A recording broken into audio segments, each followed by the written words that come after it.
do we do with networking meetings? What's the sort of the point of networking meetings? Jay, you've got a networking meeting with someone you met at Provisors or someone you haven't talked to in many, that you met at an event. What's the idea about networking?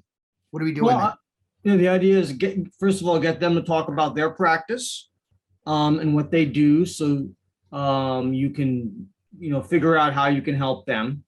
And then you talk about your practice, and then you see if each of you have clients, other strategic partners, anybody you could introduce to the other that might be good quality introductions for them.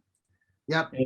And so that way you can, first of all, you expand the network of people that you may be able to get referrals from. Also, if you ended up introducing someone good to your networking partner in this meeting, you have added value and you've become a friend, and in the future they may will think of you.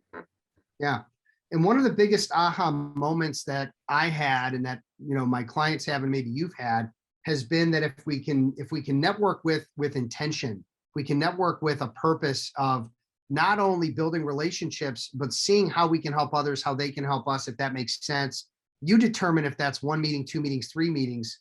But most importantly, I found that it's a great way to test people out to see if they're the real deal or not. So Carrie is networking with someone who talks a big game. Carrie, I'm going to introduce you here, I'm going to introduce you there, but doesn't follow up. Carrie emails, hey, just checking in, Steve, how's that? How's the meeting I set you up with Fred Smith? Oh, it's great. But then, the person doesn't respond, doesn't make those introductions, does a lousy job.